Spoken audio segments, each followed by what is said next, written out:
All right, so Miles called out sick today, which he never does, and we have a wheel install. So customer just dropped off his bike. I did ask him, hey dude, how soon do you want it done? And he's all, I'll pick it up at 2, and that's like in about 2.5 hours. So I was like, all right, got to get to work. So we're gonna put the gloves on, and we're gonna go ahead and replace these wheels real quick. Why don't you come with me? Softail Heritage, it's currently 11:45, and we're gonna see how long it takes. Let's go ahead and remove this front wheel first.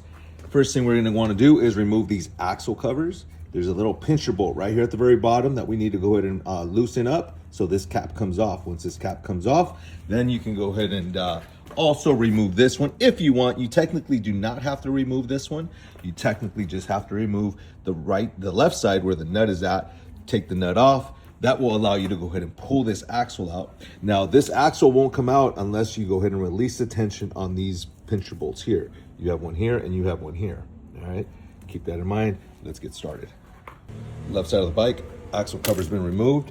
This one has been loosened up. We're gonna go ahead and remove this. Once I remove this nut, being that I'm on this side, I'm gonna go ahead and remove these 2 bolts for that caliper. Once I remove that caliper, I'm gonna go ahead and set this caliper over this engine guard to get it out of the way. And then I'll go ahead and remove the pincher bolts on that side, pull that axle out, and take the next step. We went ahead and loosened up these already. So this is loose, that one's loose right here. Now I'm able to go ahead and pull this out. Once I pull this out, this wheel's gonna be free. Once that frees up, these spacers are gonna fall out. You have a bigger spacer on the left side and you have a small spacer here on the right side. So make sure you're aware which one goes where. Wheel has been taken off. Now you guys pay attention to how these spacers look dirty. I want to say that most shops would probably put this back and not polish it, not clean it. It's just, unfortunately, that's the way things are done sometimes. Not acceptable. 4 zeros is what you want to use.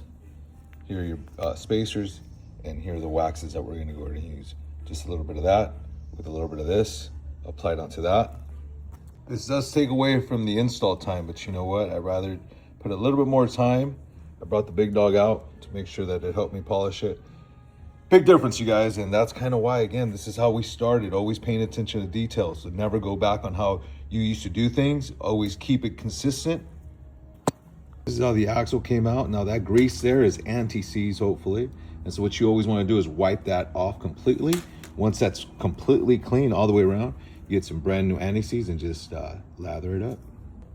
You guys don't ever forget, Loctite. Every time you remove a bolt, clean it up and apply brand new fresh Loctite. These are the caliper bolts.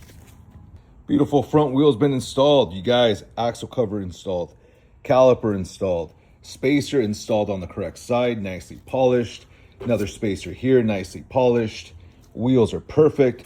Always, before you move on to the back, you spin it, make sure everything's spinning freely and no problem with no noise, and you're good to go.